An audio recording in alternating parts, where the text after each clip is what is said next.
Good morning, a pleasant good morning, one and all. Welcome to today's episode of Speaking Out, Exposing Corruption Incompetence. Today is Monday, September the 30th, the last day of September 2024. Welcome, one and all. I hope you had a wonderful weekend. Hope you're looking forward to a very productive week. And here we are once again on a Monday to bring you credible, valuable, truthful information. So welcome. And as we would always say, you come on, share the live, let people know that we're on, even though the schoolyard was packed this morning. We still want you to do your duty and share the live and let people know that we are on. And because we see all the time we have new students in this yard, not only in the classroom, but new students in the yard. When we scheduled this morning, the program was scheduled just shortly, a couple of seconds before 7 o'clock. And immediately there was a rush to enter the schoolyard. So yes, share the live. Let people know that we're on, and we encourage you that once you come on, once we come live, hit the notification button. Not the notification. Give me a thumbs up. Again, we have hundreds on, and the thumbs up are not commensurate with the number of students we have in the classroom. So yes, this is another good day, Monday the 30th of September 2024. Another good day that the Lord has made. Let's rejoice and be glad in it. Let's give praise and thanks to being in the land of the living. It's a privilege to have been spared to see this new day. And I hope that you have, as I said, you had a wonderful night, you had a wonderful weekend, and that you're looking forward to a productive week. My colleague, Mr. Conway CC, the one and only CC, is already in the studio, rearing and ready to go, and he's going to join us shortly. So yes, come on. And again, I want to encourage you to subscribe to the channel, hit the notification button, go to Facebook, those of you who are on Facebook, follow the page, like the page, and you will get notifications whenever we go live or whenever anything, including the notifications, are posted on the page. So yes, welcome, one and all. We have so much to tell you this morning, so much. We had no program last week, Monday. Then we had our program on Wednesday, and then we just didn't get the time to do the makeup. But we're promising you, we're not going to leave anything undone. So we're going to make sure that you get all the information. We have lots to tell you today, lots and lots to tell you today. As I said, we scheduled the program just about 7, and the people rushed in to the schoolyard. You have to come into the yard first, and then before you go into the classroom. So now at 11 o'clock, when the school door is open, then people are in the classroom taking all the vantage points to make sure they can get the information. And as the usual format, I'm going to try to run through the roll call as quickly as possible, make the announcements, and then we're going to go into the meat of the program. So much to tell you. Bob Marley, we have so much things to say right now. I think there's guiltiness now, or one of those songs. Bob Marley said it, but we have a lot to tell you, and we're going to begin shortly. So share the live. When we scheduled for us person this morning, Peter. Welcome, Peter. And let me say this. As I said, the first person was Peter, but several came in at the same time, at 6:59. That was Wayne from the UK, Vibert, and this is Vibert Larson from the US, Tessa from Florida, Barbara came in, Lennox, and this is Lennox Anderson, Carl Johnson. All those persons I just called came in at 6:59. And then at 7 o'clock on the dot, we had Derek, followed by Evelyn, followed by Kenneth. Kenneth is from Maryland. Carlton, my squad mate. Tom Cat is here. Winston from the UK came in at the same time. And then at 7:01, we had Courtney from New Jersey, John, Joseph, Clifton, 9339, Smitty, Brian from Brooklyn, another Saul in the house is from Brooklyn, Sean, I see apparently using another phone now, Shania, Leon Gibbons, Princess from Lamar Springs, Rhonda, this is Rhonda Chance. They all came in at 7:01. Then it was the original Black Man, 7:02, Vibert, and this is Vibert John, Winston from California, Puran from Essequibo Coast, Anka, Raul, then it was Jean, Matthew, Francis from Nelly Namashana, Linda, and Linda is from France, the Warder Linda from France, welcome, welcome. Then we had Joan from New Amsterdam, it was Desiree from Georgia, Derek, followed by Jacko from Georgia too, Pauline, and then after Pauline it was Felicia, Mary from Brooklyn, Danny from Brooklyn, Anthony from Peters Hall, East Bank Demerara, Magnell, Pamela from West Dem, Lynette from the UK. Then we had Ronald, Floyd, Amanda, Gary, Inferno Boss, Allison, Pito from Queens, Jakey from Maryland. And then we had Richard from Brooklyn, Earl, Patricia from New Jersey, Wayne, Emerson from New Jersey, Dennis from Barbados is in the house. Then it was Bert. After Bert, we had Delanio. Then Barlett from Linden, the man in the hills, followed by Sean, Carlisle, Anthony, Denise, the secretary is here. Danielle from Linden. Sandra is here as well. Then Cecile, K. Smitty is here, Vibart, 7464. Kisoon, Neville. Then we had George, he says now 8727. Clarence, Court, says waiting.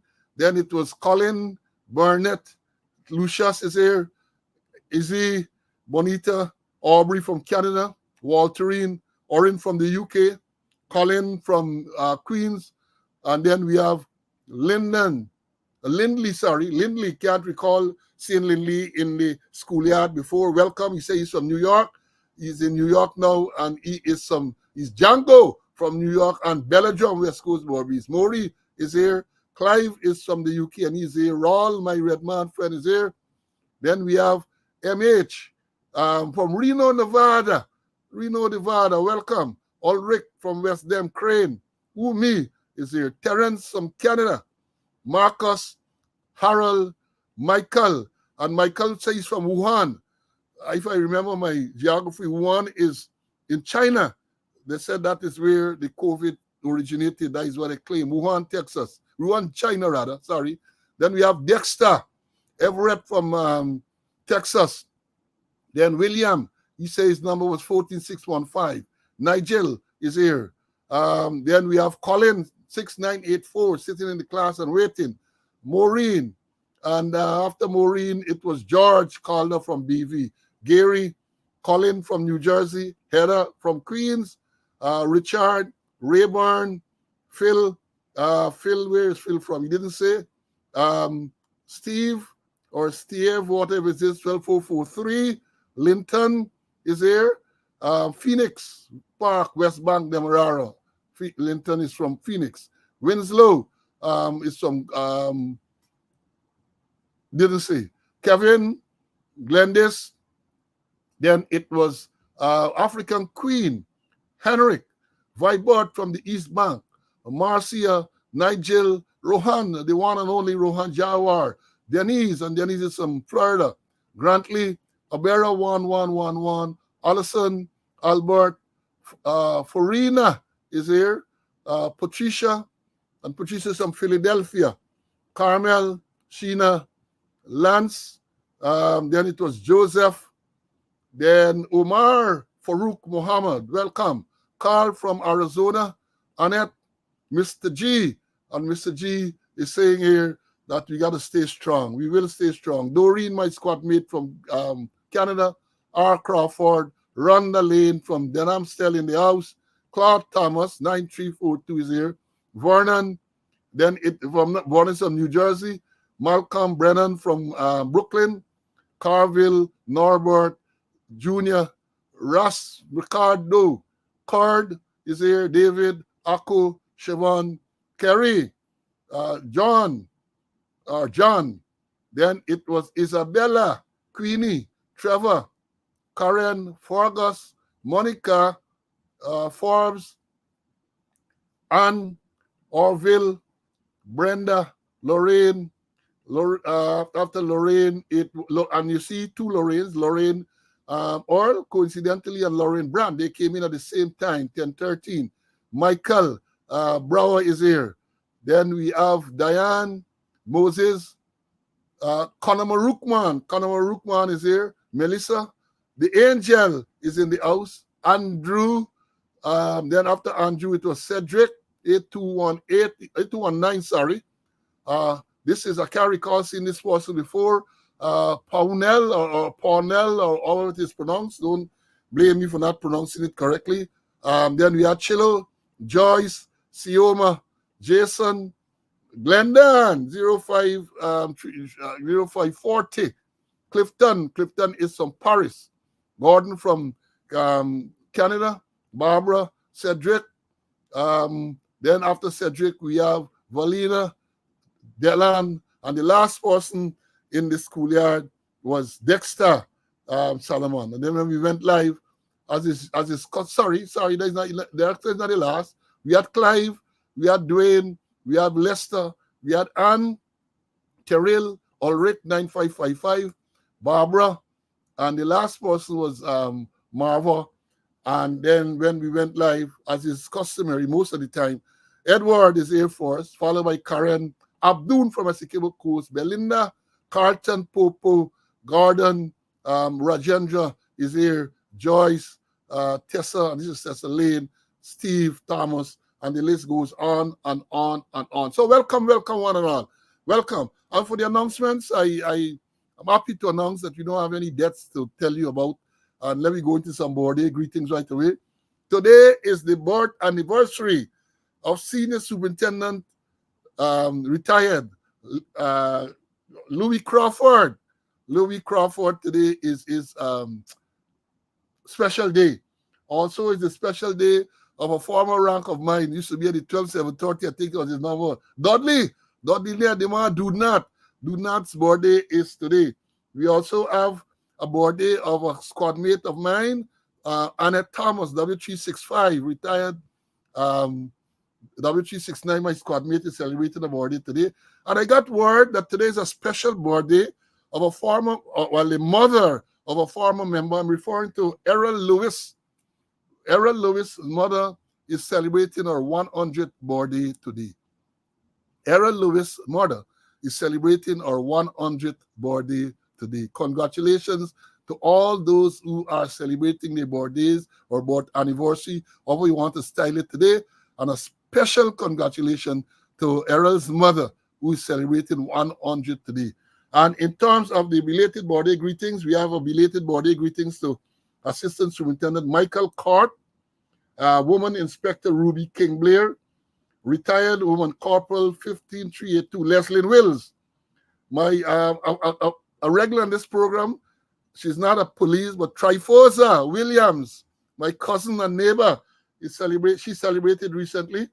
Also celebrating recently was Retired Woman Assistant Superintendent Ann Thompson, celebrated our birthday a few days ago. Retired Chief of Staff Brigadier Eddie Collins had a birthday recently. And we had a wonderful birthday yesterday too. So Errol's mother is celebrating her 100 today. Yesterday, a villager, teacher Blanche Duke, celebrated our 100th birthday yesterday. There was a wonderful service at the St. Mary's the Virgin Anglican Church, well attended, and she was there. So again, belated happy birthday to Teacher Blanche and the others. And yes, yesterday there was also a special birthday of a friend of mine, Lancelot Richard Gibbs, former West Indies off spinner. Lance celebrated his 90th birthday yesterday, the 29th of September. 90th birthday. You know, I used to tease Lance terribly when I was with the cricket and so on, how we met. I used to tease him to tell him of the 300 wickets he got, 307, I think was the record, or 309, I can't be sure. But he said, I used to tell you, share tailenders. I said, well, move for me. You get world record. You had world record with all them tailenders that you get in your bag and all. It's a teasy. We should really have a good time teasing one another. So Lance celebrated his 90th birthday yesterday. I want to take this opportunity to wish all those who are celebrating today and who celebrated recently all the best on that special day. And an next announcement I want to make before two other announcements. I think we're into the month of the 50th anniversary of the Guyana National Service. Guyana National Service, I think they had an activity yesterday or sometime. They are 50 years strong. The National Service was disbanded by the current government once they came into power. And I guess we are seeing some of the effects of not having a place for all of those youths and all of those people to go. So National Service anniversary is September. This is 50th anniversary. And how can we not talk about the cricket for those of you who are like Jakey and Jacko and all of these blows to the Amiens Wars last night? Blows. Blows. I know you have to console yourself with the fact that they're squeezing with the run rate to be number one. And therefore, they give themselves a second bite in that once you finish 1 and 2, for those of you not familiar with the format, you finish 1 and 2, you play the qualifier. So you have eliminator 1 and 2, you have qualifier. So let me tell you, the eliminator 1 will be played tomorrow between the bottom 2 teams. Those teams are Barbados Royal and TKR. So they play tomorrow. The loser gone home. The loser of that game tomorrow night, done. Competition done for them.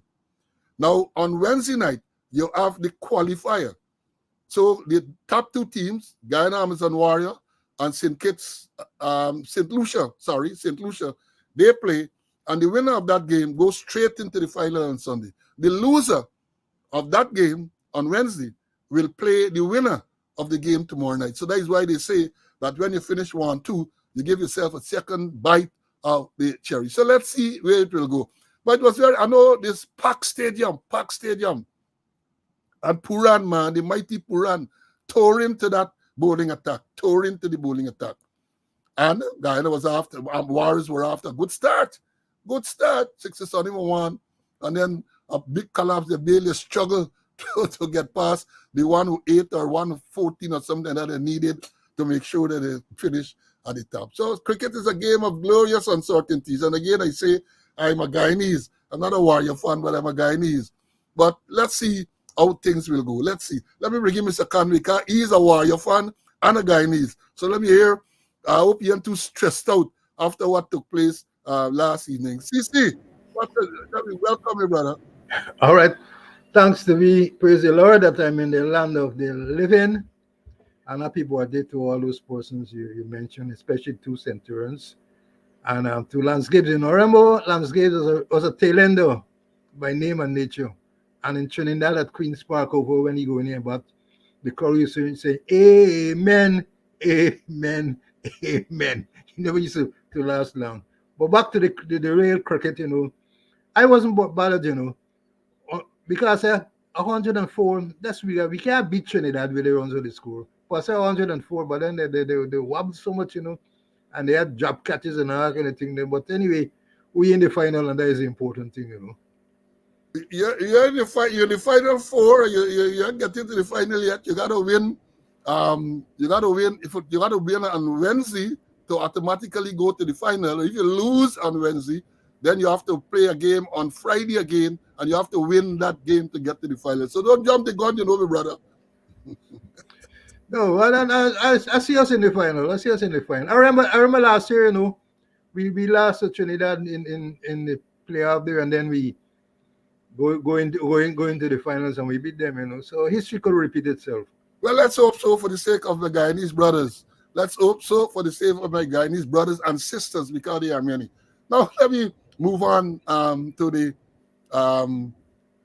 one of the first issues that I want to talk about.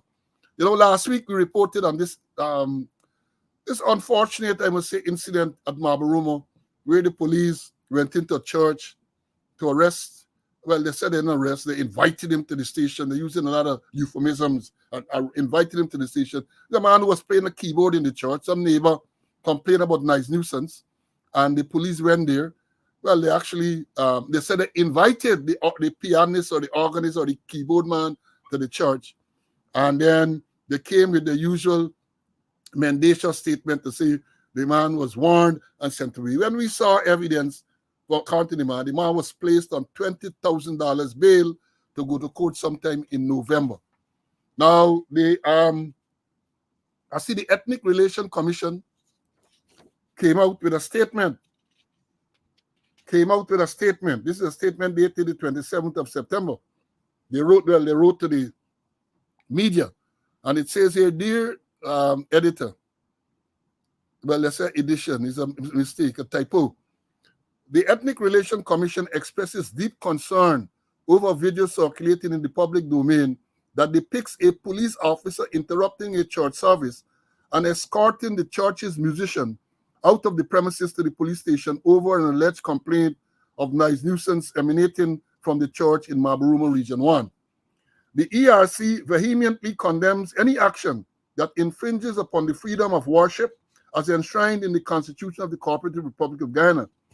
While the ERC acknowledges the responsibility of the Guyana Police Force to address reported complaints, the Commission strongly believes that this matter could have been handled in a way that was less disruptive to the church service. In accordance with Article 212D of the Guyana's Constitution, the ERC is dedicated to its mandate to, quote, encourage and create respect for religious, cultural, and other forms of diversity in a plural society, end of quote. Accordingly, the Commission will conduct a thorough investigation into the incident and work towards an amicable resolution for all parties involved. Moreover, the ERC takes this opportunity to emphasize that numerous cases brought to the Commission's attention have involved ethnic tension arising from noise disturbances. Therefore, the Commission urges all citizens to be respectful and considerate of each other within our communities by maintaining noise levels that are appropriate for everyone. Together, we can all contribute to fostering a society rooted in peace and harmony. That is a statement from the ERC. Well, I first would like to commend the ERC for making a statement, because in many instances they are very, very silent. So they chose this one, I don't know why, to make the comment. But as we have said, this matter was poorly handled. You have a man, one person made a complaint. He said that he was making this complaint repeatedly. The EPA got involved. That is the Environmental Protection Agency got involved. And the man went to the station this night, and they decided to, they said they didn't arrest the man, but the man was taken to the station, disrupting the church service. The sergeant is on record saying, yes, the thing has to stop. Disrupting the church service. And he went to the station, and then they came out with this false statement to say the man was warned and sent away, when there's evidence to suggest he was placed on bail to return to court, bail to go to court sometime in November. This is so insensitive, because when you talk about noise in Guyana, how do you go to a church force? I'm sure in that same community, you got other noise makers. And if one man is going to make a complaint, why you have to investigate properly? Is it affecting others as well? That is the type of investigation you have to do. Is it affecting others? And you know, they themselves, when you read the statement that was issued, either the statement given by the complainant or someone, they say this thing happens, this church service, what they talk about, this happen between 6:30, around 6:30 to 10 o'clock, 5 times a week. Sometimes they say it go to 11. And that is significant, because as we had suggested, a church service and going all night till 2, 3 o'clock in the morning. You get many of these places, make bars and other places, night till 2, 3, 4 o'clock in the morning. And how much noise can this church make? And when you talk about church, the singing is not amplified. The people singing, making a joyful noise to the Lord and playing some keyboard or something, so you get drums and so on. 6:30 to 10, that is what they say that this thing happens. And yet still, the police found it necessary to go there and to disrupt the service. So congratulations to the ERC for coming out with that statement. And I would say that if we are going to talk about noise, and they made the point about religious intolerance, because it's not only the Christian churches would make noise, other religious bodies who can, if you live in areas where they have certain weddings, Indian weddings and so on, them nights go on for days and days. That is part of the cultural thing. How do you resolve that? You have to resolve that in a manner that is satisfactory to everybody, right? Yes, somebody, we know the mosque, they go there and they call the people to prayers early, 4:30 and them hours in the morning. So therefore, all we are saying that while the noise is a problem, it has to be handled very tactfully. You can't go and say you're disrupting this thing. And this, and in a plural society like Ghana, you go to the church, people say, I want to the mass, what happened to the masjid, the temples, why you don't go there? And look at all these bars, almost every bar now, people complaining about some bar on Sheriff Street. People writing relentlessly in the newspaper bar. They complain about some bar in Lenora, nice galore. And in Lenora, not so long ago, 2 weeks ago, 2 men killed over some disorderly brawl. I hear they're going to deal with that, but they're going to church to stop a man from playing a keyboard. That is what we have. Mr. Conway, I'm sure you would have seen the ERC statement. What are your views, my brother? Well, I'm happy that the ERC responded, because the action of the police is very insensitive, and I must say draconian too. Because here's it, they invited the guy who was playing that musical instrument to the station, and they said he was one and sent away, and they put him on bail, $20,000 cash bail, to attend court in November, and I think court is bail once every 3 months at Mabaromo, right? And so they got to be careful. I think it called for big men, settle down and talk and look after the matter. I don't think it will really entail a court matter. Nice nuisance. And then even the EPA, they didn't get the instrument to check the decibel to see whether it's above or below. I feel that the police, should have been more tactful. But then again, when you watch who is in command of Region 1 and who was there, and I'm calling here Ramana, and where Ramana is, he has a record of things being controversial, things being illegal. I remember, Paul, he arrested you when you were responding to a summons that he filed for you. At the court step, he arrested you. I remember he arrested the lawyer who's now magistrate. Tell you, counsel got forget counsel. They took him to court and they won judgment against him. And then I saw him in my room going to Yakito, going to Wagner, going to Whitewater like a gunslinger. First time he going to visit the place like a gunslinger in CVs. And then again I hear that they search some vehicle and arrest somebody for 4 grams of cannabis in the Northwest. And all under Ramana's watch. So as Ramana is there, expect controversy, expect illegal actions, expect those things to happen, unless he undergo attitudinal metamorphosis. But expect those things to happen. But saying that the police need to, broadly speaking, look a little more in terms of nice nuisance and find some solution with. But you don't close down no church, you don't disturb any church activity because people complain that there is nice nuisance. Handle it better. Yeah, and I put up here, someone is saying that Cedric is saying that the police went to Lenora for nice nuisance and they did shut down the bar. Well, if they did that, that is commendable.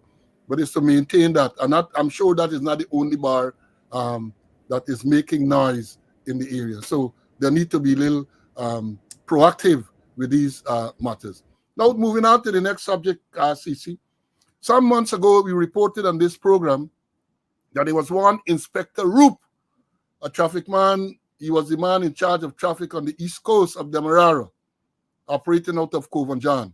He had an allegation of sexual assault or something of that nature made against him. He was charged and placed before the court, and he was not interdicted. We called and we repeated quite often that police inspector charged criminally and before the court ought to have been interdicted. I believe that at the time when he was charged, there was no active police service commission, so therefore he could not have been lawfully interdicted.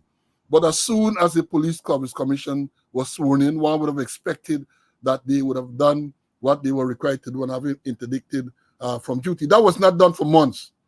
For months and months and months, that was not done. Then eventually, we learned that he was interdicted. I learned over the weekend that the man is back in uniform on the job. The man has been reinstated. So whatever charge he had would have gone through the system within that relatively short space of time. And you got to be the commission and reinstated him. The man is reinstated and back on the job. And nothing is wrong with a person being reinstated. But when you look at the speed, when you look at the speed with which this matter occurred, first there was a delay in interdicting him. They weren't interdicted even though he was charged. So you had a policeman charged criminally and working a police inspector. Then eventually when he was interdicted, within a couple of months, the man back in uniform. And I said nothing around, but here was the story. You have other ranks. I know at least two who were charged criminally, had the charge dismissed against them in court. Dismissed. And up to now, they cannot reinstate them. And I refer specifically to Assistant Commissioner Andrews Jr. and ASP Kelman, I think is his name. Marlon Kelman. Those persons were charged with jointly with us for conspiracy to commit fraud. And on the 27th of December last year, the charge was dismissed. I think they had other charges as well that were dismissed against them. And this is September 2024. They cannot be reinstated. And Roop, who they reluctantly interdicted, the man is back in uniform. I understand their traffic headquarters, back in uniform. And one has to ask the question whether it has anything to do with it is ethnicity. And it's not been racial when you raise these things. People complain, this is a fact. Roop of East Indian descent, they took a long time to interdict him.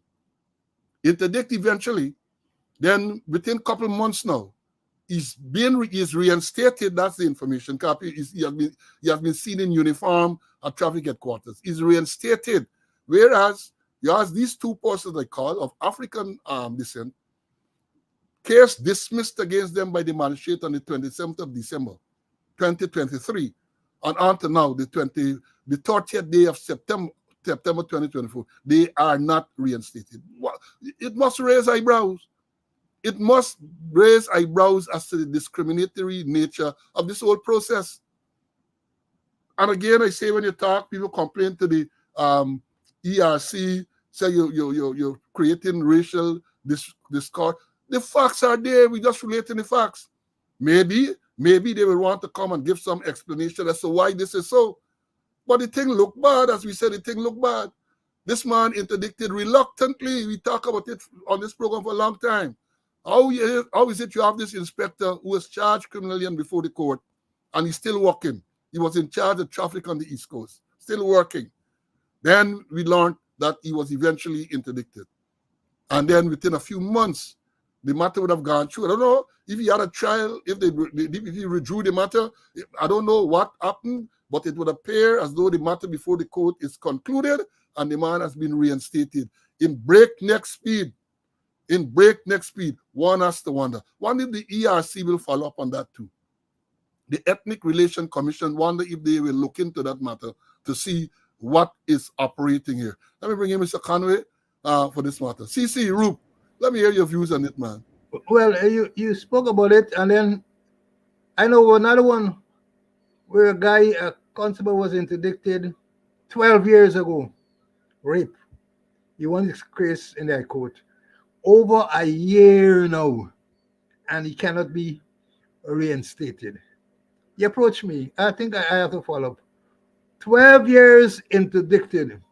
Won his case, and over a year now, he cannot be reinstated.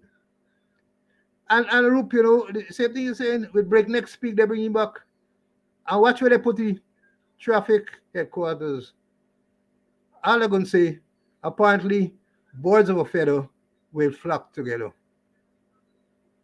Birds of a feather. I just talk a little funny, so I got to take my time to pronounce that word flock.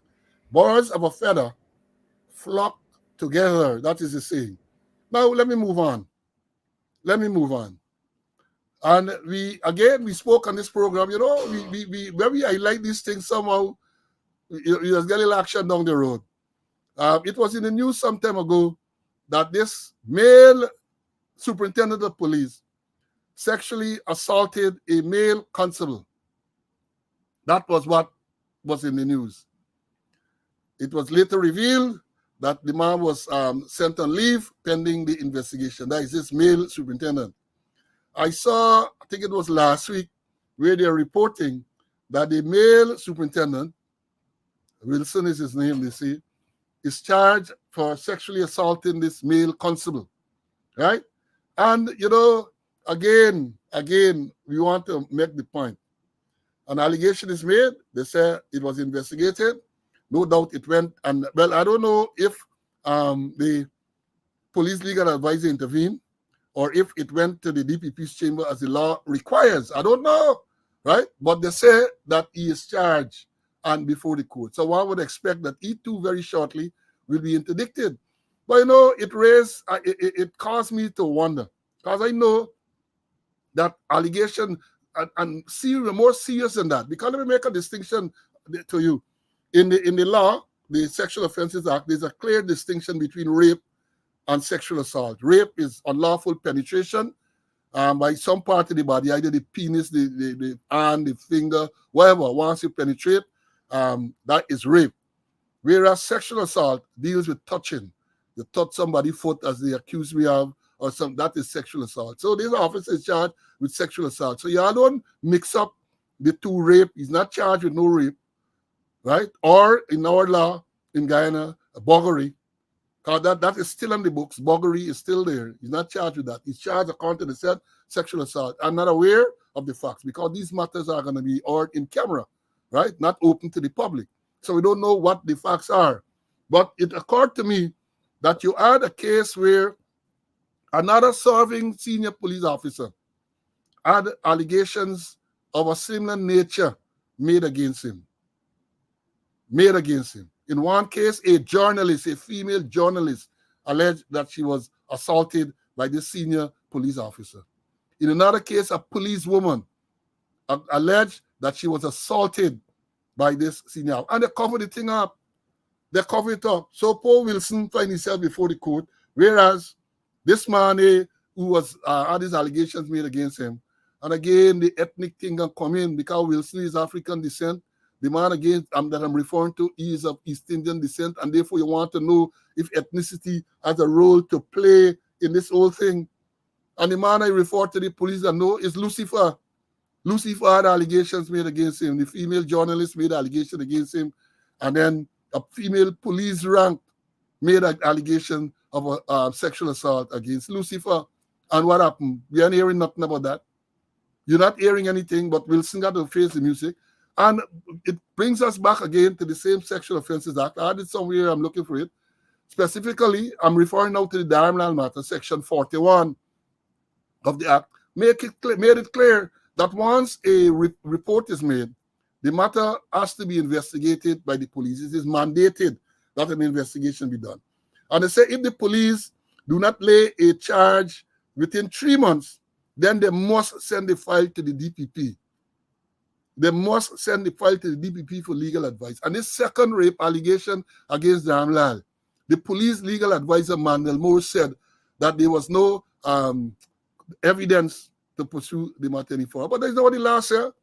The law said the police will charge. So even if he tell the police, well, you don't get evidence to charge, the law is saying after 3 months of the report being made, the file with it should be sent to the DPP. So I'm wondering, because long more than about 5 months now since this allegation was made, have they sent the file to the DPP? Have the police sent the file in this second rape allegation against Damlal to the DPP as is required by the law? You're asking these questions and you know they're going to jump and come up with some nonsense. They're targeting certain people like me and so on. But certain people in this animal farm, all animals are equal, but some are more equal than others. But we're going to continue to ask the questions and raise the issues because it looks discriminatory. And if you're discriminating on a racial basis, the ERC should get involved. The ERC, the Ethnic Relation Commission, kudos to them for getting involved in the Nigerian matter at Mabruma, right? But there are more serious allegations floating around, and one would expect that you're going to get involved in that as well. Let me bring in Mr. Conway for him to have his say on this matter. CCSC that charged Wilson for sexual assault, and yet still we have other people who have had serious allegations made against them. No action. Well, the matter is before the court. I cannot comment too much about the merits and demerits of it. But there was a video circulating, which I saw on the seawall, and there was a clear case of penetration by the male organ, by the penis. It's a clear case of what I saw on the video. Anyway, well, this whole thing, Paul, is about behavior. Behavior of policemen from top to bottom. And I mentioned over and over again that there is need for a behavioral science unit to be established in the Guyana Police Force to deal with behavior. We get behavior from the top, or behavior from the top, right down to the bottom, and they're not doing anything about it. And they have to address behavior, inappropriate behavior. And I want to read a quote that I used to use when I was lecturing to police officers and even the other members of the police force. And it's a quote from Harold Russell and Alan Bigel. Here it's saying, the importance of understanding behavior in the training of professional policemen is indisputable. Behavior is a major phenomenon that a police officer must deal with. Not only the behavior of criminals, but also the behavior of the general public, the behavior of his family, and his own behavior. He can no longer regard the study of behavior as the sole concern of the psychologists and psychiatrists. He must learn more about behavior and the behavior science in order to effectively and carry out his job. So we be saying that the police has got to address behavior from the recruit level right up to the top. And we're saying form a behavioral science unit in the Guyana Police Force. I think the university got a behavioral science the department. That you got to address behavior, because the police, according to this thing, the police not only have to look at the behavior of the general public, his family, his own behavior, but he has to deal with behavior of his superiors, his peers, his subordinates. Behavior is critical. And if you don't address behavior, you're going to end up in worries. And then they should get established what we call early warning systems. There got to be early warning systems which will give you an indication of what is likely to come. They say coming events will cast shadows. That we have plenty cases where they didn't nip it in the bud. If we go with Brutus Matter, we had cases in Barbies, we had cases in East Coast, we had cases in Linden that people turn a blind eye to. So unless they address behavior, things going to continue all the time. Things going to continue. And like they're selectively charging the Afro Guyanese policemen.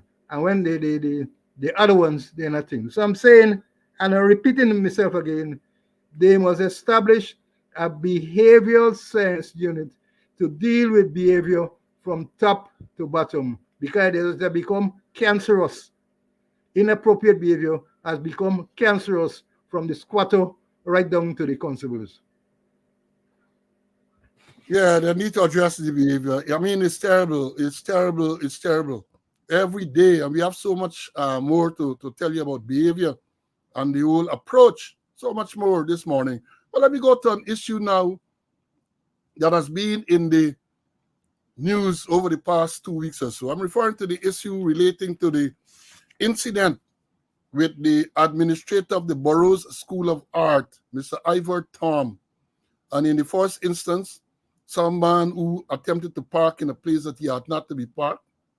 And then the Minister of Culture, Youth and Sport, Ramson, got involved in the matter. It led to the resignation of Tom. And then, according to what is being said, it also led to the intervention of the second Vice President, Bar Jagdeo, who asked Tom to resume work, and Tom agreed and he resumed work. But there are several worrying things about this whole incident. First of all, based on what the news said, I think this incident occurred on the 7th in the afternoon. Tom is the administrator of the Burrowes School of Art, and he came out sometime in the afternoon and he saw a car in the area that it ought not to be. Some man in some SUV, right? Now, Tom told the guy that he should not be parking there because it's a reserved for people from the school. And then at which stage it is said that the man told him that the school is not in session. He said, but whether so or not, this is a reserved parking and you ought not to be parked there. They had some exchange of words. A woman came out of this vehicle and the woman got involved, take out number plate, picture and all this everything. And the woman went on the phone. Shortly after, Tom received a call from someone at the Ministry of Culture, Youth and Sport saying that the minister, Charles Ramson Jr., wanted to see him immediately. So he went there. When he arrived, as he was on his way, he said that the PS also, the permanent secretary for that ministry, also called to tell him that the minister wanted to see him immediately. When he arrived there, he was shown to the boardroom, said he sat in the boardroom for 45 minutes. Then the minister came. He explained to the minister what transpired. And the minister, he said in a very aggressive, loud, and abusive tone, told him that it's not his job to talk about parking, it's a security job, and all of that, right? He said, Tom is saying that this is not the first time the minister handled him. So therefore, he decided the best thing to do was to tender his resignation with immediate effect. However, when the vice president learned about that, they said the vice president intervened and the vice president encouraged him or persuaded him to continue work, which he agreed to do.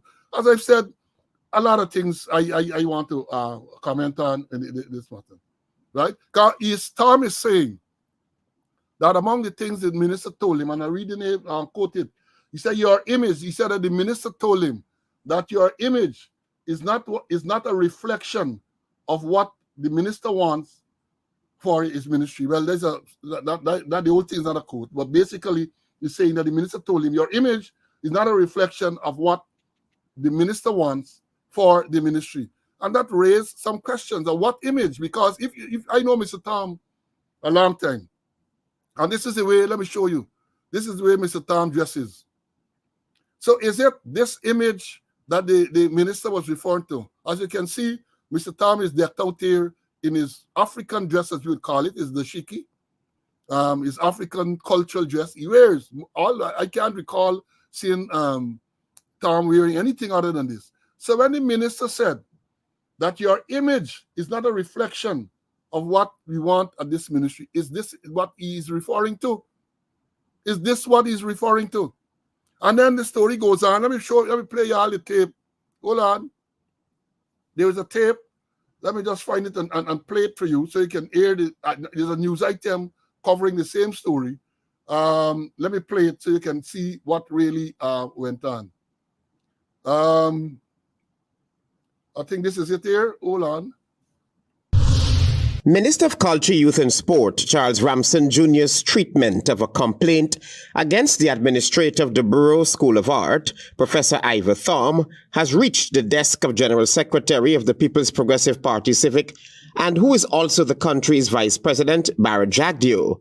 And according to Mr. Jagdeo, he scolded the minister. I spoke with the minister and I said to him, if a member of the public complains about an issue, then these matters should be dealt with at the permanent secretary level.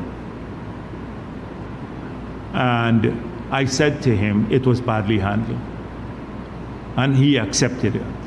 Almost 2 weeks ago, Mr. Thom had resigned after Mr. Ramson summoned him to a meeting because an affiliate of the PPPC government telephoned the sports minister and complained about a disagreement he had with Mr. Thom over parking in the compound of the Burrowes School of Art.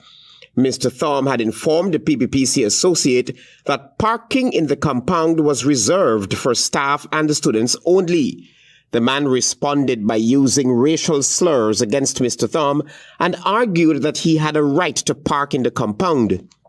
I think it was unnecessary This gentleman served the country well and continues to serve the country at a very high standard there in the Burrowes School of Art. The Burrowes School administrator, who spoke with Nightly News via telephone, said that since the incident, Vice President Barrett Jagdeo intervened and he has since returned to work. When we saw the information, I saw the information that he had resigned. And the reason for which he resigned, I thought it warranted my intervention. And I called him and said, we'd like you to withdraw your resignation, that you're held in high esteem by the government of Ghana. And I spoke for the government of Ghana. According to Mr. Jagdeo, the matter is now closed, but it would appear that the Ethnic Relations Commission could be engaged. As far as I'm concerned, that's the end of the matter. We will not tolerate racism in the public sector or anywhere else. And I believe that people need to use the police and the ERC for these matters more. That if anyone were to do something of this nature, you should go to the police or report it. That only in that kind of environment would people stop this nonsense. Professor Thom, who designed and built the 1823 Slave Rebellion Monument, has been administrator of the Burrowes School of Art for the past 11 years. Travis Chase, HGP Nightly News. Now, a lot of things got to unpack here. Imagine Barrett Jagdeo saying he won't tolerate racism, and then he's saying that when incidents like these occur, they should go to the police and the ERC. This is the same man who sat there and called a black female member of parliament a lowlife. Same person sat there, called Cathy Hughes a lowlife. And that is what he is saying. And the matter ends. Can you imagine that this man, according to Mr. Thom, the man called him, use racial slurs in the exchange. They didn't say what is the racial slur, but if you read the article, you tend to gather what he called him. So you're going to end it there? You're going to end there? You're not going to try to find out who this person is and get this person to get an official warning from the ERC or perhaps even more action taken against this body? And don't tell me they don't know who is the person, because I can't imagine that an ordinary person from off the road can call the somebody at the Ministry of Culture, Youth and Sport and get the minister to intervene almost immediately.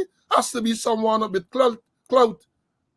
Has to be. Because if you remember, once this incident occurred, they said the female, not the man with whom he had this altercation, the female called, so she went on the phone. And shortly after, someone from the Ministry of Culture, Youth and Sport called Mr. Thom on his telephone and told him that the minister wanted to see him immediately. And shortly after that, the permanent secretary called him to say the same thing. And he went there. So I'm saying that to find out who this person was ought not to be that difficult, should not be that difficult. And don't tell me that it ends there. A man who used, according to Thom, racial slurs against him, racial comments, and then you're going to tell me the matter done there? That is what you're going to say. That is how you're going to deal with these issues. The matter finished there. And on the other hand, other people who they claim making racial slurs, court charge for inciting racial animosity and all that other thing, they're filing charge. They're filing charges against you. So I can understand. And then let me say this before I bring in Mr. Conway. Mr. Thom is a decent man. He said very early that when he was asked to return, he will do what is the best. He can consult with his family, and he do best in the interest of his students and others and so on. So Thom actually went back. But I would have thought that the least the minister could have done, and the vice president who just spoke, was to offer Thom an official apology. Apologize on behalf of the person who made the racial comments, while you investigate to find out who the person was so you can deal with that person. And on behalf of the minister in the manner he handled the thing. Imagine the minister telling Tom that the parking thing there, so the security is not for you. That is what is alleged that the minister said. He told Tom that this parking issue that you as the administrator trying to deal with, it is not for you to deal with. That is to the security. But yet still, when the complaint is made to the somebody and he got to the minister, the minister of culture, youth and sport, getting involved in a parking issue. Getting involved to berate the administrator over this parking issue. So I tell you about this animal farm. And this is the same man. Before I move on, in case y'all know, a man like Tom, a renowned sculptor like Tom. He did the Damien Monument and the Anna Regina. He did the monument, the 1823 monument that is at the seawall. This is a man of repute. A man of repute, not ill repute, a man of repute. And look, the minister. Look, y'all remember this? Let me play it, man. I gotta look. This is the minister. All right. When sorrows come, they come not single spies, but in banty lions. Or the word banty lions. The man really is a Shakespeare quote. You can check it. Shakespeare talk about battalions. But the minister saw the word. This is in Parliament. And the person who was responding to was a Guyana scholar, Rupert Rupnerine. Right? He telling, let me play it back. Short. Let me play it. This way. When sorrows come, they come not single spies, but in banty lions. Shakespeare said they come in battalions. They want to say banty lions. That is what that a dunce like that trying to take Mr. Tom. Let me bring in Mr. Conway, man. Let me bring in Mr. Conway. This thing is so upsetting. First of all, that this man with whom Mr. Tom had the exchange got to use racial slurs, and it's not unusual. And then the minister get involved, summoned him to his office immediately, and told him, according to what it says, this is not the type of person. He doesn't represent the image that the ministry wants. Doesn't represent. He said, your image is not a reflection of what we want in the ministry. And let me show you the image again. This is Mr. Tom's image. So could it be that the minister was referring to the manner in which Mr. Tom dresses? Could it be that this image, this African image, is it that? The Ethnic Relation Commission again should seek to find out. The Ethnic Relation Commission should seek to find out. Let me bring in Mr. Conway. See your views, my brother. Yeah, I know Mr. Tom well, and he's a renowned sculptor. I remember him doing the Damon Monument and the one on the seawall that some people say resembles Robson Ben. And if he's saying the image, I wonder what kind of image you want.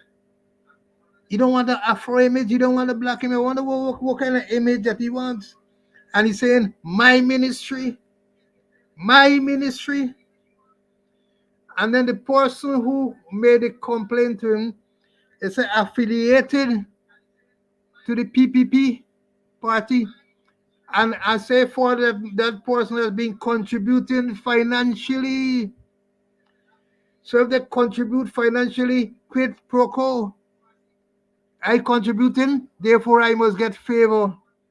You scratch my back, I scratch your back. Something for something, you know. And then the way he was treated, for me, I think he was too disciplined. You know? If I got there, the minister wants to see me, and then they put me in a room and for 5 minutes when I know I'm going to resign, I go along my way. I go along my way. Minister must show respect. And then when you look at the performance of the minister, there are numerous grounds, play fields in this country that they're quarter way, that they're halfway. Years now. They got one in Lamar Park about 3 years now.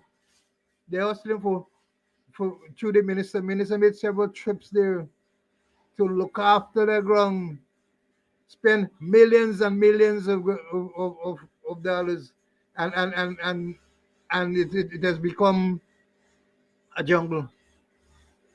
So why should concentrate on? He don't concentrate on. But he looking at the image of Mr. Tom. And I hope that the Ethnic Relations Commission will get involved. It can't done as the second vice president said, that he tell the minister that his action was inappropriate or what's the effect, and it done there. It wasn't done as like. It has got to go forward. It has got to go forward. And the Ethnic Relations Commission has got to think you got to stamp out thing early. That's an early warning system, an early warning coming out. So it is sickening the way he was treated, and all because an affiliate of the PPP wanted to park vehicles somewhere, and the director said, "No, you can't park here. It's for this for the staff, and it's for the students." And then you got to see the minister. Two senior persons call him and say, "Report to the minister," and then the minister rough him up. So I'm saying it is deplorable, and the Ethnic Relations Commission must get involved in it. The ERC must get involved in it. But let me say this: you made a very important point. You always make these very significant points.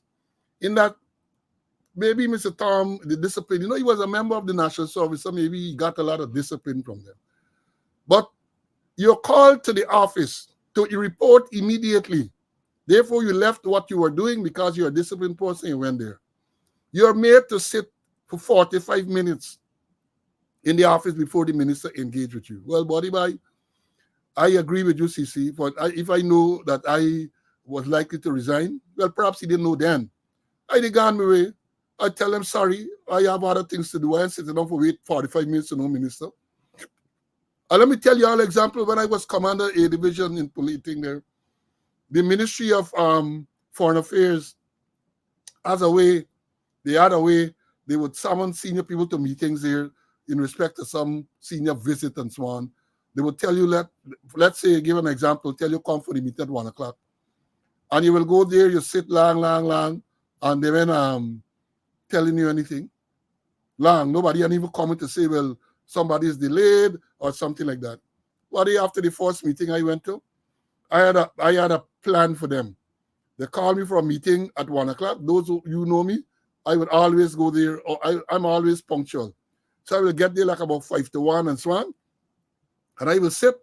And if 1:15 come and they ain't telling nothing, I get up and I gone. Because they would have had other officers, I will tell them, let me know, you report to me what transpired. I ain't staying around. They're going to get me sitting there, wasting my time, right? But to call a senior professional and to have him there sit for 45 minutes, and according to Mr. Tom, there was not even an apology. So uncouth. Yeah, the minister might have been otherwise engaged and busy, but one would expect that the decent thing to do once you get in there, you would apologize. I'm sorry that to have kept you waiting all this time. Then you go into the thing. But then get them type of training. It's sheer power. And Mr. Tom must have his reasons why he rescinded his resignation. He must have his reasons. He must know why. But again, Tom is saying that this is not the first time. I think he claimed that it's the third time the minister treated him in that manner. But he decided that because Jack Dio talked, he can go back and he can do the work. Well, good luck to him. Good luck to him. Now let me move on. I'm gonna play another video. I'm in a playing mood this morning in terms of videos. I'm gonna play, and then we're gonna comment on it on the other side of the video. Look at this one here. Imbattle Permanent Secretary of the Ministry of Labour, May Thomas, is still on the government's payroll months after she was sent on leave after being sanctioned by the U.S. government for involvement in corruption. This was disclosed by Vice President Barry Jagdeo at his weekly press conference. Yes, she's still on leave and she's receiving pay. You would recall that the United States government, through its Department of Treasury, announced that Nazar Mohammed and his son Azruddin Mohammed, along with Permanent Secretary Thomas, were all sanctioned for their involvement in corruption. Thomas, who served as Permanent Secretary in the Ministry of Home Affairs for a period of 3 years, was moved to the Ministry of Labour after she was stopped and questioned and her phone seized by U.S. officials at the JFK airport. Following the revelations by the United States Department of Treasury, the government of Guyana sent the PS on leave immediately. Following the announcement of the sanctions, the government had requested information from the U.S. on the issue. While Thomas was sent on administrative leave, she however resigned from the leadership of the People's Progressive Party with claims that she did not want to bring the party into disrepute. She did not want to bring the party into disrepute. You see, we tell you all the time, We are telling you on this program long, when you're going to leave and, and all these things, the people getting all the benefits, all the pay and everything. All the pay and everything they get in. So they were forced to admit that, look, May Thomas, who is sanctioned by the U.S. government, she was sent on leave. First of all, after she had this interaction with the U.S. authorities, the federal authorities in New York, on her way to China. This is a PS who they said a permanent secretary of the ministry, who is supposed to be the most senior public servant in that ministry. She was going to China, and according to the vice president, on party work, the PPP's party work. She was stopped in New York, JFK airport, questioned at length, had her phone seized, and subsequently her visa revoked. So when she was returning, she had to go through another route. She couldn't come through the U.S. She had to go through another route. And what happened? When she went back, straight back into the Ministry of Home Affairs, straight back there. And I suspect that the phone was mined, and they found gold and diamond and all sort of things inside the phone. So, all right, she was moved from the Ministry of Home Affairs to the Ministry of Labor, that's essentially by Pilori Joe, right? And then the sanction came down. When the sanction came down, specifically for corruption, they said dealing with the same procurement thing what they're talking about now, suddenly it become in vogue, procurement, all the corruption in procurement. They talk about firearm license, and they talk about passport, that is in relation to the PS. They moved her to another ministry. Then she said, home, once the sanction and said, go, getting all she pay, and only pay, I sure she getting all the other benefits. God, they said she was sent on leave. And they have asked the U.S. to provide the information. Well, they're coming on the 12th. That is coming on the 12th. The 12th of never is when they're going to get that information. So I suspect she's going to remain on leave all the time and get we taxpayers' money for doing nothing. She's going to get our taxpayers' money for doing nothing. You want to tell me they don't have any system they can invoke to make sure the minister goes away and don't continue to burden the treasury by getting all the pay and benefits? And I want to ask this question. Maybe at Thursday, some journalists going to ask Mr. Jagdeo this. The fact that she's sanctioned, and we learned from the Bank of Guyana and all of those places, all their account and so on freeze, all the thing that they ain't going to account, insurance, all this type of thing, driver's license, all of these things were to be frozen. How is she getting paid? Because one would have expected prior to this sanction, or money would have either been paid to her by a check or with direct wire transfer into some bank account. So now that she's sanctioned, and according to Jagdeo, she continues to get paid, how is she being paid? Is it that an arrangement has been worked out for her to get paid in cash? Because based on what we learned earlier, no bank can't do no business with she. No bank can't do no business because them will then face penalties and sanctions by the U.S. government. That is my understanding of the nature of a sanction. The banks, no commercial bank can do business. It so happen the government more or less circumventing or ignoring the sanction by paying her in cash. That is what we have to understand. That they're giving she cash, Guyana currency or some other currency. This thing you gotta ask these questions, man. That is why it is vexing with journalists, friend them sometimes when they go to these so-called press conferences and they don't ask the pertinent questions. This woman is sanctioned by the U.S. government. And we learned that once it's sanctioned, all your bank account and all of these things frozen. You get insurance, you get driver's license, you get all these things frozen. So what happened to our driver's license? Is she still driving a car or whatever vehicle in Guyana? Is she still in possession, if she was ever in possession of a government vehicle? Yeah. So if it is that she can't do no transaction with any bank, as we learned from the sanction, so government decided, well, we are going to ignore or circumvent it by paying her in cash Guyana currency. That is what we have to understand. Because if she got a check, she can't cash in, based on what I understand, she can't go and change it in any bank. And if any, the accounts are frozen, that is what we were made to understand. So you can't do no wire transfer to any account bearing her name. So how is she getting paid? That is the question that the journalist should have asked. Let him ask squirm some more. Let him squirm some more. You see, again, we say it's a succinct thing. They're wriggling and wriggling. And more they wriggle, is deeper they're going to sink. And I would expect that one of these media houses, not Newsroom, not Guyana Times, not NCN, some one of the other ones will ask a direct question. How is May Thomas, the sanctioned permanent secretary, getting paid? How is she getting paid? That is a question that should be asked. Let me bring in Mr. Conway. He could shed light on these things. A man with vast experience, he might be able to shed. You see, how May Thomas getting paid, man? Boy, as I understand it, yeah, that she was sanctioned together with the Mohammeds. Together. Not they were sanctions, and as soon as the Mohammeds were sanctions, the government moved with breakneck speed. They didn't wait for the Bank of Ghana to take any action. They don't take action. Close all the accounts. Sever all the relationship with Mohammed. Mohammed, who used to support them. I understand his allegation that he support them with millions and millions of dollars. They pull out because they don't want to get sanctions themselves. But here is it, May Thomas, from the mouth of the second vice president, Jack Deal, she getting pay. She salary and stop. And then government don't pay cash.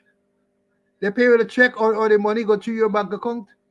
So if the bank account frozen, how come she getting paid? And if there's this sanction is still on, how come they bypassing this action? Maybe like what used to happen years ago when South Africa was apartheid, that they used to find some way to bypass the sanction. It's unbelievable that there is a PS sanctioned by the US and she's still getting paid. And it coming, and I believe him. Sometimes I don't believe everything he say, but I believe what he said, the second vice president, that she getting paid.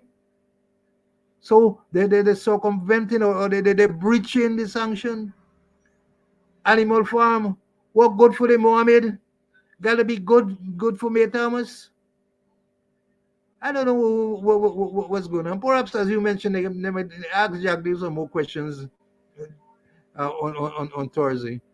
But for me, the ordinary layman, if both of them get sanctioned, there is it, and the sanctions must work for both of them, both May Thomas and the Mohammeds. Yeah, I see one of my students said that perhaps checks are being made out to someone or a company for again. So what happened to the vouchers accompanying this check? Somebody asks who make it out to somebody's name for what reason, what purpose, what service would they have provided for them to make out a check in this person's name? You see, this whole thing is success. They will tell you they also would dance, and yeah, you could do that, but then if the auditors are diligent, they're gonna recognize that hey, this body and do no work for the government or the agency. How come you making out check for them? What would the supporting documents say? I more believe, as someone of the other students said, that they're paying she cash. I more believe that the same ministry that she was assigned to, they're paying she cash. So this is a woman who is getting cash Guyana currency, our taxpayers' money, for doing nothing. And one would not have expected that right away you're gonna stop your salary and all that. But you gotta go through a process. the police officers that we referred to earlier, including the one who recently charged, right? Those persons now are going to be placed in half pay. And even though it is controversial whether you should really take the pay or not, that is the process. But the other minister, PS, who, even though not charged as yet, because you don't know, right, continues to get all the salary and all the benefits. So you might as well stay home, chew back, and continue to get paid. There's a sweetheart deal. You are sanctioned by the U.S. government, and your local government decide, well, you just stay home, and we're going to continue paying you. So if they claim that they request the information from the U.S. government. So if the information never comes, she can stay there and continue to get paid. She will stay there and continue to get paid. And the same question was asked some time ago about Dharmlal.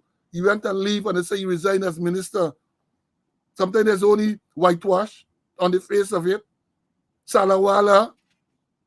So I got to go into this thing deeply. But let me tell you this. I learned of a new phrase over the weekend. I like to share knowledge. A new word, a new phrase I learned over the weekend. And let me share it with you. It is named, the thing that says a snitch visa. It is called a snitch visa.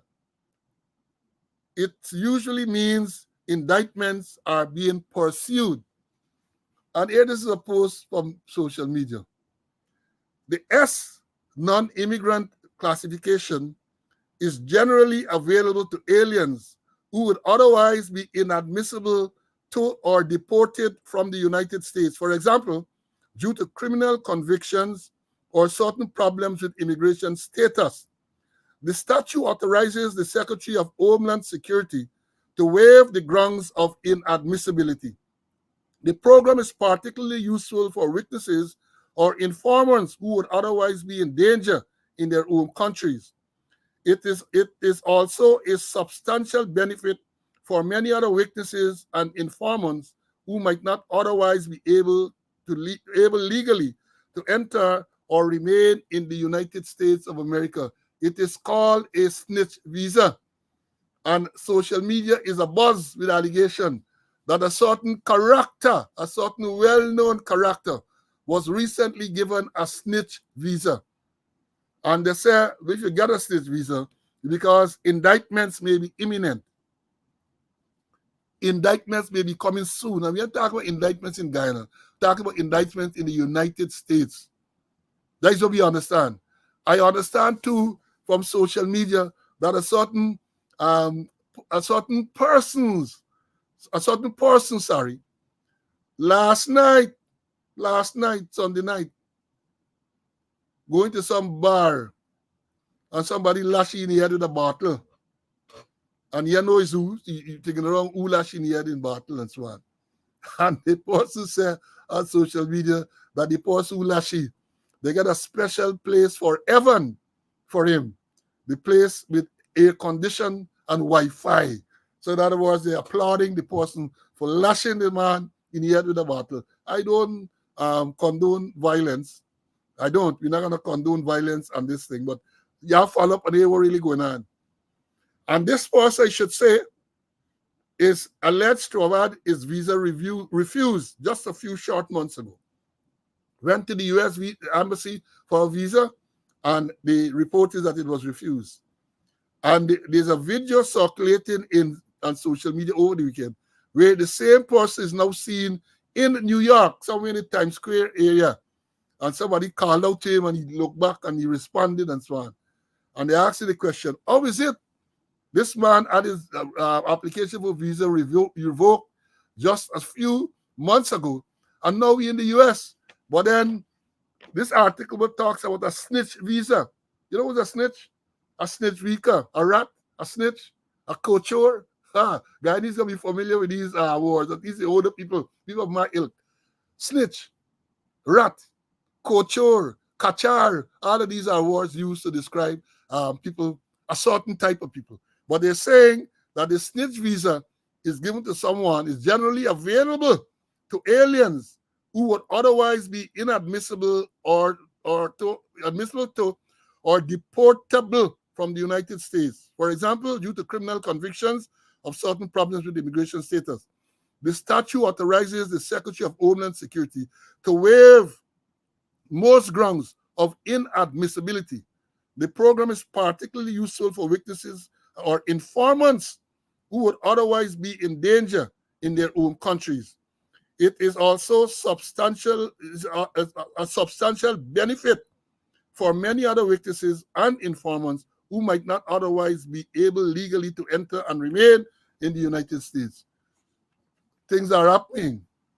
It looked like things are happening.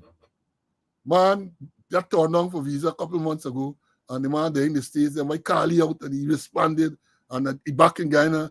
So I lashing near the battle last night. No. This is not usual. This is not usual. Let me bring in Mr. Conway, man. See, this snitch visa thing we're hearing about, right? Look like more in the matter than the pestle. It got to be, and perhaps they want the person to whistle, They want the person to whistle, and perhaps the person is gone there and whistle, snitch. So the whole thing is that you get turned down and they give visa. There had to be a purpose for giving you that visa, so you could snitch, things. So I am certain that more is going to develop. Many more things are going to develop about that visa issue.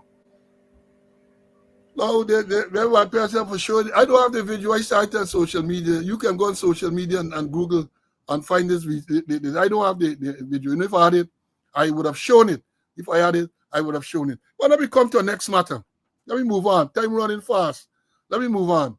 Now, I saw a video circulating on social media. I'm going to show you all this one. Take it like about 4 minutes. So y'all bear with me. We're going to show you, and then we're going to talk about it. We're going to show you, then we're going to dissect it. Here we go. Here we go. Let's look at this video.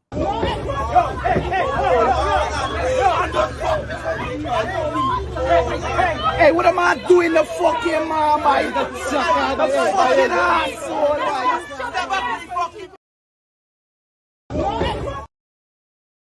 I stopped the video because I should have warned you that there's a lot of expletives in the video. My apologies. I should warn you. I should have warned you before that the video is expletive laden. And so those of you who have sensitive ears, who have children nearby and so on, you might want to maybe turn off for this time, maybe mute or something like that. But my apologies for not warning you before that the video is has a lot of expletives in it. So here we go again.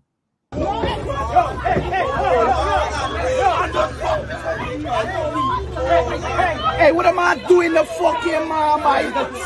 The fucking asshole.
One gun the man is doing.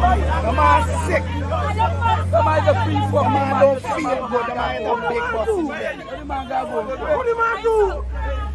What the man got going for? What the man do? I understand though. But you also need to understand the police come here 3 times. The police come talk to you 3 times for life in the road. Where's your man? It's not even the police talk. They gotta lock up everybody on the road this weekend. One gun the man is doing. Are you knocking me, man, boy? You knocking up the man, boy? Everybody else go to your homes, off the road. Knocking up the man, boy. Come on. Yes, folks, I have to show it to y'all. I have to show it. Now, let me read what is being said. And this is not a police release, I don't think, but this is something. Police operation at Golden Grove. This is an incident took place at Golden Grove on the east coast of Demerara. The police last night arrested a group of young men who ignored 3 separate orders from the police to come off the road. The group of young men were at the time liming at the Golden Grove market. However, a few of the youths refused to move and were arrested. It was during that process of arrest that one youth became aggressive, saying he did nothing wrong. The police are claiming that there has been an upsurge in robberies in the Golden Grove and surrounding communities over the past few weeks. The police are also saying that cameras in the area, they say that is what they release here, been capturing activities that are deemed suspicious. All the persons arrested were released from police custody this morning. That is what it is saying. So based on what the person I understand who said that they told them 3 times to come off the road is a sergeant. And I understand it's the same sergeant at Covanjan Police Station who, when Dharamlal went there for the second rape allegation, he ordered the media people out of the compound. That is what is being said. So according to what this man is saying, the police sergeant, the man who purports to be the police sergeant, is saying that they warned these people 3 times to come off the road, and because they did not come off the road, they are arresting them. So the question I want to ask, what offense did they commit?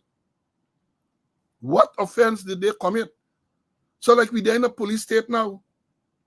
So young men are there, liming, as we say, at the road corner. I'm not sure what time it is.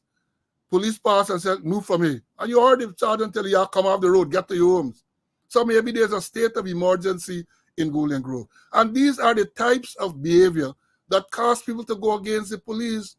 When you highlight it with the expectation that remedial action will be taken, they vex with me, they vex with Conway, because we are highlighting it. You're abusing the rights of people. They have a right to be for free assembly and all of that. The policeman there is saying that we want them 3 times to come off the corner, and because they have come off the corner, they're arresting them. And they're claiming there that they're roughing up someone, man, and all this everything. The man said, you ain't do nothing wrong. You right here commit no offense. Yeah, the police have to have a way of dealing with these matters in a more professional way. Because all this tends to do is to turn the society against you. And as we have said repeatedly, and they themselves have said, if you want to solve crime, you have to get the cooperation of members of the public. And there's no way people are going to cooperate with you when you behave like that. When you behave like that towards members of the public, young men lime in. I used to lime as a young man. That's what you do. You lime, you come out and you crack joke, and you do all other things on the street corner and so on. That is what you did. But it is not an offense. And therefore, you come with this bullying way, come off the corner. I tell you 3 times to come off. And because you have come off 3 times, I'm going to arrest y'all and so on. And you see what happens. These matters now go just like that. So the errant police sergeant and the others, nothing is going to be done against them. Or if somebody makes an official report, they're going to say, OPR investigating. OPR investigating. And they don't hear anything further about this investigation with OPR. And we say to people, Minister Ben, the extended squatter, and those senior people, you all got to talk to these policemen. That is not the way for them to operate. And even if, as they say, you get an increase, what police say that there's an increase in robberies in Golden Grove. That is the way you're going to deal with an increase in robberies? By going and rounding up men off the street just like that and taking them away. They end up saying that all persons arrested were released from custody this morning. So basically what this article is saying that maybe they were caught as an item operation. So they might have kept them in custody and released them the next morning. It is wrong. It is wrong.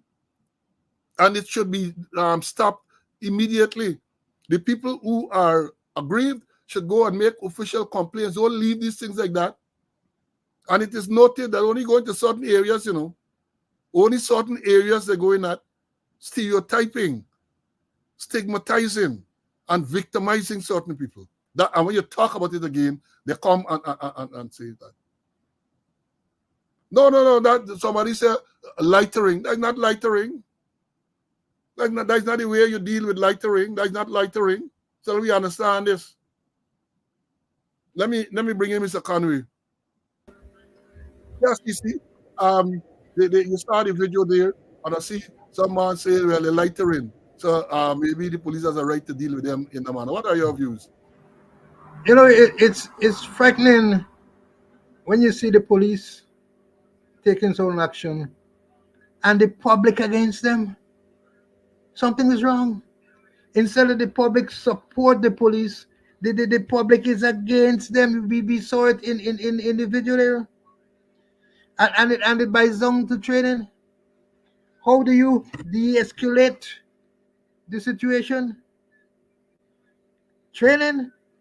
Do they do anger management? Do they do conflict resolution?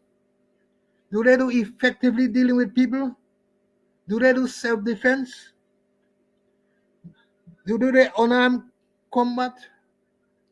Look, during the citizen security program, I was the main person where the emergence group from the United States came around. We had a 1-year training program.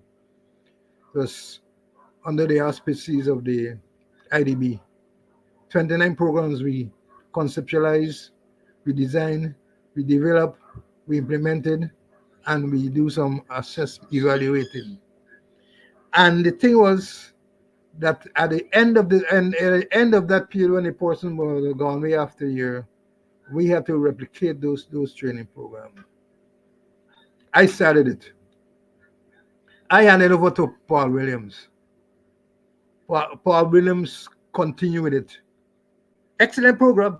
Instead of we sending the policemen to the United States of America, we brought America here and did this program.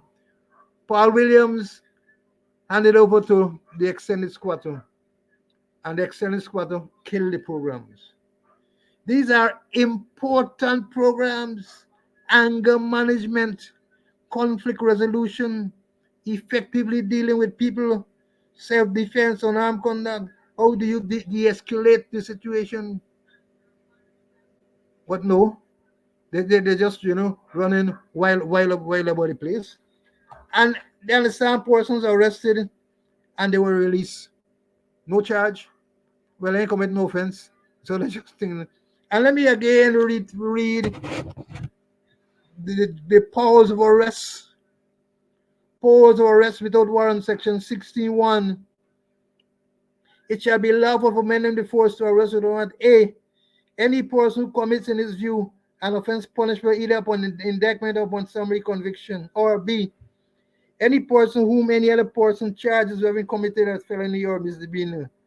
Or C, any person whom any other person suspects of having committed a felony or misdemeanor, or charges of having committed an offense punishable on summary jurisdiction, if such person is willing to accompany a member of the force affecting the arrest to the police station and to enter into recognizance to prosecute such charge. D, any person whom such member of the force finds disturbing the public peace. Or E, any person whom he has good cause to suspect having committed or being about to commit any offense, misdemeanor or breach of the peace. And F, any person whom he finds between the hours 8 o'clock in the evening and 5 in the morning, lying or loitering in any highway, yard, or other place, and cannot give a reasonable, satisfactory account of himself. So this is the law. This is how we tell you can make arrests without warrant. And when I look from A to F, I didn't see anyone would have been applicable with the arrest that the police made. They arrest them, carry the station, loose them the next morning. No charge. No charge. So the police just arresting while, and they're not looking to de-escalate matters. They're not looking at how you resolve conflict, how you deal with anger management, how you effectively deal with people. They don't do self-defense. They don't do unarmed combat. So all them things is gone through the window. And they're making no effort to de-escalate. What they're doing, they're trying to solve situation through the barrel of a gun. And if this thing continue, it's going to be worse, because you're dealing with youths, and you're dealing with youths in an Afro community. You're dealing with the youths there, and God forbid they're gonna rebel against you. You don't want that.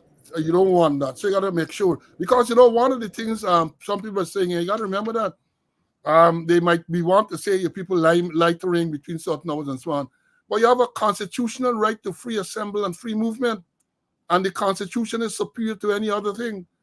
And even the law that Mr. Conway just read talks about and does not give a reasonable excuse. So all of that will have to come into the play, just harassing people unnecessarily and turning people against you. You tell them, treat them to move. So what? So what? You want to tell them is police that this is being a lawful order? The people have a right. And it's only certain communities are going, and that is what is going to cause the problem, because, again, perhaps the Ethnic Relation Commission will want to intervene and to educate these policemen about how they should operate, because it looks like the police high command can't do it. So maybe it requires that constitutional body to get involved and do that. And then the next incident, let me read one here. This is something that came out since last week. Somebody complained from Region 2. Again, the police are in the spotlight for the wrong reason, or the wrong reasons. And the reason why we are highlighting these things is for the people to take, the roads and authorities to take corrective actions. Can't call them because slow, what to call them, they're going to listen to slow. Slow don't get the opportunity any longer to go and teach policemen these things. So we're using this platform. A lady reported last week. She named Annie Pereira. She said, she's talking about the sergeant from Charity Police Station. There was a picture of the sergeant. She said, I will try to address this matter without being disrespectful, because I'm so angry as I'm typing this. This man, Mahendra Sami, was out drinking with Dio and Mark. Now Mark is apparently a woman. She decided to use my brother's car as a table for a beer. So my brother said, don't put your beer on my car. I don't know what transpired next, but it got into an argument. And drunken Sammy, that is the police sergeant, decided to jump in and grab my brother by his shirt and push him into the car. My brother went home around 1:05 a.m. Sammy and two other cops went to my grandparents' home. Sammy then kicked down the door and went to my brother's bed where he was sleeping, lashed him with his gun, dragged him out of the house, took him to the station and told him he will kill him for fun. Asked him to strip his clothes naked, then took him at the back of the station. I don't know what happened behind there. He started to beat my brother. My brother ran and he fired 5 shots behind him. Now tell me, you want to kill my brother so bad, like if he's a wanted criminal, because you shoot, that means you want to kill him. You're out partying drunk as ever, calling yourself a police, going at my 84-year-old grandparents' home to take my brother like he's some big wanted criminal for Guyana. People like you don't deserve to be in the police force. This will go very far because I'm not taking this lightly. You want to abuse your power. We will see about that. You're not going to kill my brother. What my brother ever did for him to be treated like that. And the Dio and the other one are the escorts. Y'all mess with the wrong family. This is a complaint from someone in Region 2. She tells her name Annie Pereira. Complaining against the sergeant. Said the sergeant named Mahendra Sami. So I hope the police authorities, minister, and all these people are listening and cause an investigation to be done. Again, you have people complaining about the abuse of power. People say that some altercation, this woman put you bare on her brother's car, and the man said, don't do that. They are alleging that the police sergeant intervened, pushed the man into the thing. The man then somehow went away. They're claiming that at the man around 104, Sammy and two other police went to his grandparents' home, kicked down the door in search of the brother. Kicked down the door. Then they said they took him to the station at the back, they beat him up. That's what it's been alleged. And he run, and they fire shots behind him. That is what is being alleged. And you want to tell me people are going to have respect for the police? These things require proper, credible investigation. Too many of these allegations are made, and nothing is being done. The errant or the culprits in the force remain and tarnishing the image of the force. And I would say to the police, the good policemen, because there are many good policemen, when these things happen, you must expose them. Because, you know, even though in this case they name a name, normally they paint everybody with the same brush. All policemen, they paint with the same brush. And not all policemen are disrespectful to citizens. Not all policemen are corrupt. But many times they don't identify the disrespectful and the corrupt ones. They paint this broad brush, policemen and all. These things have to be dealt with. These things have to be dealt with. So we calling on the extended squatter, we calling on the minister, and we calling on all these people to make sure that these matters are properly investigated. Mr. Conway. Yeah, it boils down to the point we make earlier. It's about behavior, inappropriate behavior by the police. And here it is. It's spread all over social media. And not a word from the police. I wonder what the command is asking. I think the commander was involved in an accident. I know he is recovered and he has resumed duty. But I take a green man from Burrowes and send it there. And then we been hearing anything, if any investigation be done. They even saying OPR investigating a little bluff thing. That when they do these things, the public will turn against the police. The public will turn against the police. We saw the video. We saw what took place. And the police has got to behave in a proper manner. I don't know what's going on in the place. But look at what took place there. So they must do proper investigation. They mustn't brush it under the table or under the carpet. Investigate. The whosoever alleged commit themselves, they got a right to be heard. They got a right to be heard. But do a proper investigation and let the public know what you're doing. When the public they're aware what you're doing, it is good for good relations between the police and the public. Yeah, proper investigation and take proper action designed to deter such behavior, designed to punish the culprits. That is what you got to do. Now we're closing in fast on the end of this program. There's an issue going on now we got to talk about, because it is reported that I got a big operation going on in the back of Buxton, where last Thursday, someone in Main Street, one set of people say he was kidnapped, some say he was abducted, and they have launched an operation to look for this man. It would appear as though, based on what they're saying, this man might have been abducted. He's abducted, not kidnapped. I can tell you all the difference just now. The man might have been abducted and may have been executed, because they're working on the theory that the man might have been executed and buried somewhere at the back of Buxton. So they had big operation there on Friday or sometime then. And then the allegation is that some senior rank from Georgetown caused them to stand down and to say they're going to resume Monday, that is this morning. But somehow the thing continued. We've seen picture this morning that even the forensic vehicle, the police newly acquired forensic vehicle is somewhere on the East Coast as part of this operation. Now, they claim in the Saarbrück News and other things, they say abduction, they say kidnapping. Now, there's a big difference between a kidnapping and an abduction. You can't use it interchangeably, right? Now, let me read what Brooks and Bears said about in criminal defense. They say, they talk about what is kidnapping. They say kidnapping is one of the most serious felony offenses.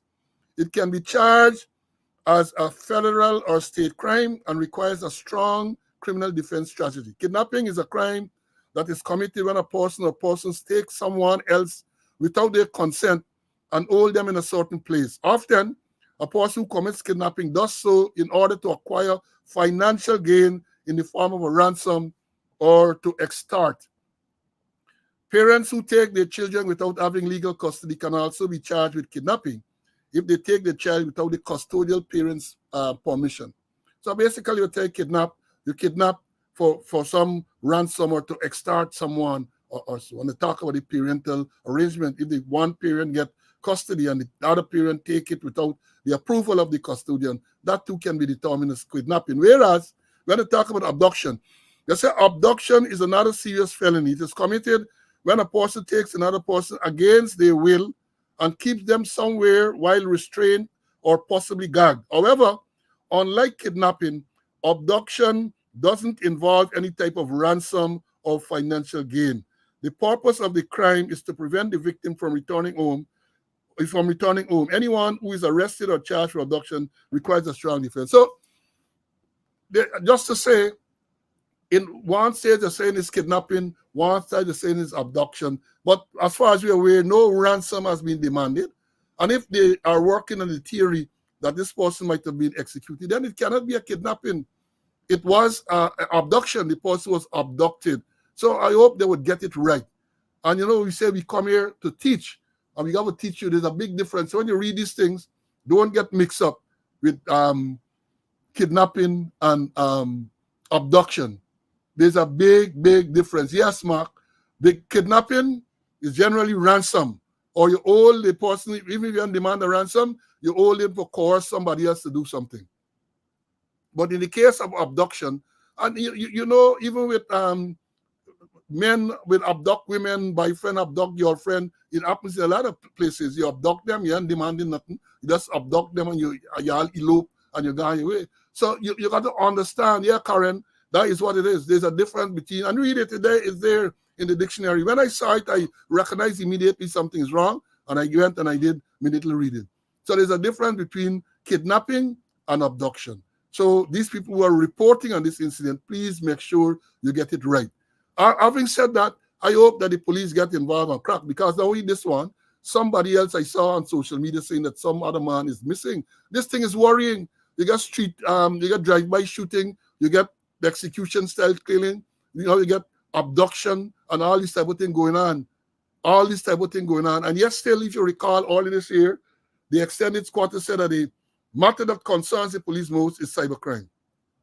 The matter that concerns the police most is cybercrime. Now these killings and now abduction and all this type of thing, and based on their operation, they are assuming they're operating under the belief that this man who was kidnapped was killed, because they go with dogs and all sorts of things searching in the background. I don't know if they get cadaver dogs and this type of thing. But it's serious. It's a serious matter. So let me understand what is going on. Let me bring in Mr. Conway, and then we're going to also to close off. I got a few things to say. Cece? Yeah. I'm happy that the cameras are working, The thing happened when you driving not too far from that famous place there where Paper Shots was executed, and they couldn't find any footage. But here it is.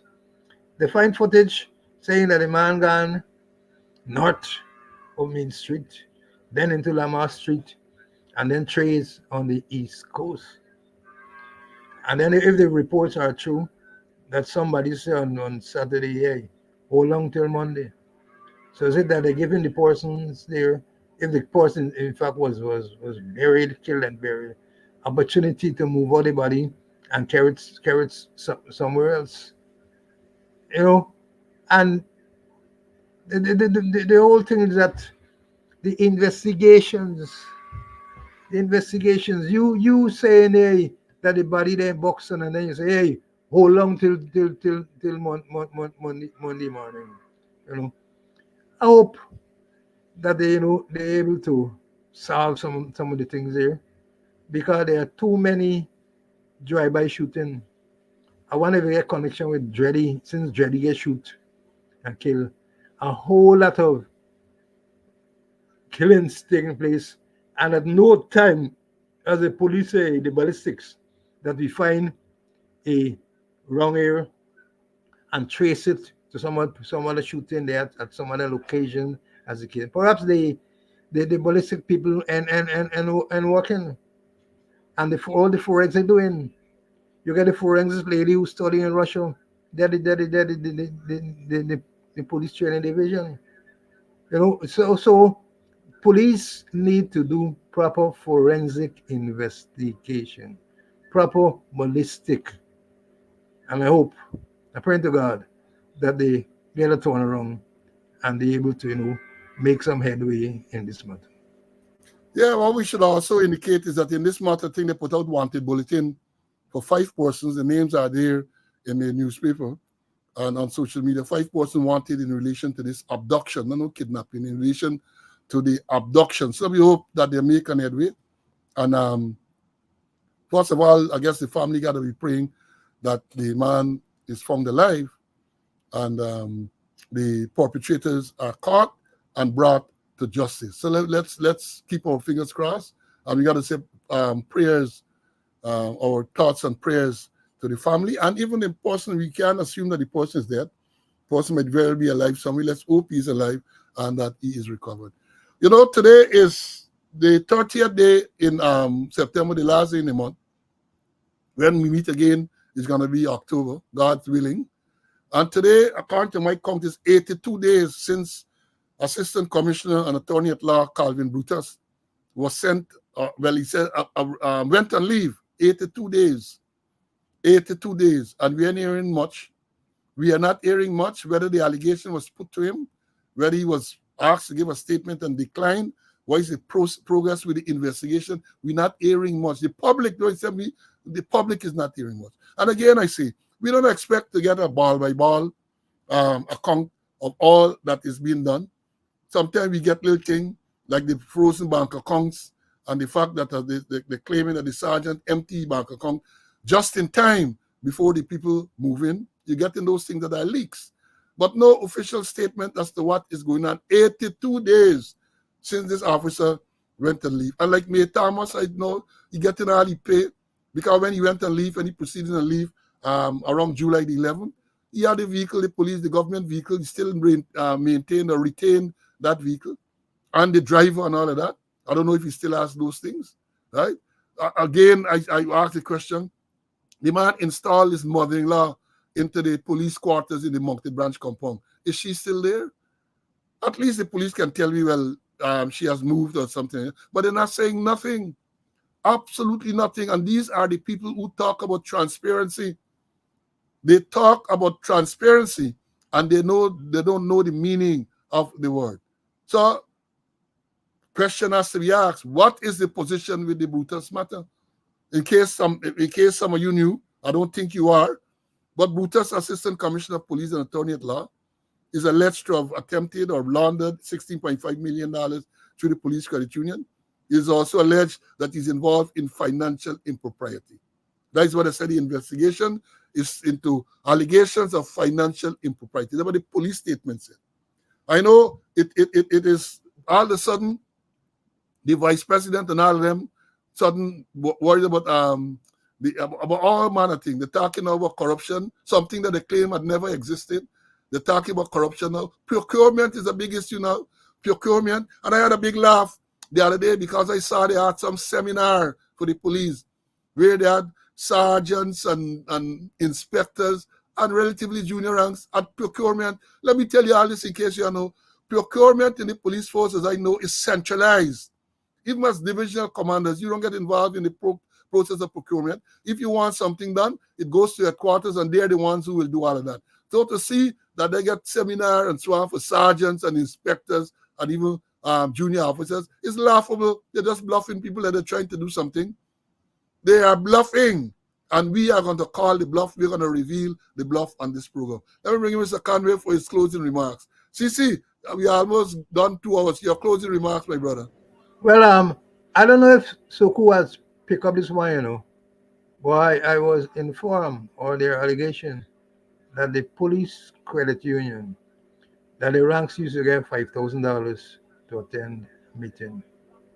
And under the senior officer, they raised it to $50,000. So anytime you got to the credit union meeting, you walk away with 50,000 Guyana dollars. And they get they're effing up. They get the friends, they get the family, they get the favorites. And the man give me one this morning. He said they get their lovers who they put in position there so that they can get the money. $50,000 for attend a meeting. It used to be 5. So they put in a knot, maybe the knot and give value. And let me congratulate those in Bobby's, because I think the bridge is finished that we've been talking about. Some contractor repair the bridge. But only thing, they didn't cater for painting. And maybe it's a good thing they didn't cater for painting, because they might have painted in red, black, and yellow. Maybe red, black, and yellow. So better stay how it is. $50,000 to attend a meeting by money got for make. Money got for make $50,000 to attend a meeting. That's the allegation. So perhaps again they might bring some statement to clear it up. Folks, let me tell you, and I refer to the incident about the snitch visa and the fact that the man got lashed in the head last night in some bar. I just received a video of critic bleeding profusely from a wound in his head. I can't show it now. I got time to upload it and all this everything. But Wednesday, be sure, Wednesday. So I'm sure between now and Wednesday, you're going to see it all over social media. But for those of you who have not been able to see it in social media, Wednesday I can show you all the video. I see the critic bleeding there. Again, I say I don't uphold violence. Violence is not the way to solve anything. But let me tell you this before I close. Let me read Pastor Nehemiah's poem again. First they came. All the hours sitting down and saying quiet. He said, first they came for the communists, and I did not speak out because I was not a communist. Then they came for the socialists, and I did not speak out because I was not a socialist. Then they came for the trade unionists, and I did not speak out because I'm not a trade unionist. Then they came for the Jews, and I did not speak out because I'm not a Jew. Then they came for me, and there was no one left to speak out for me. Y'all stay quiet. Y'all stay quiet. And let me show you all this one. And I'm showing you for a while. Let me show you this here. And then we are going to tell you our future programs and so on. Look at this one. Sit there and fabricate that. Unless you say who the person is, I can't comment on anonymous people. Okay, well, let's talk about specific individuals. What is your relationship with Mr. Su Jurong? Su? Oh, Su? My relationship? Nothing. He's a tenant in my place, yeah. And he's a good friend of yours? Yes, yes, he is a friend of ours. He claims... Sue, I get a lot of fun from watching that. And these are the people talking about corruption and pointing fingers, know who is low life, and all of that. When Isabel Young asks, Sue, that one is ageless.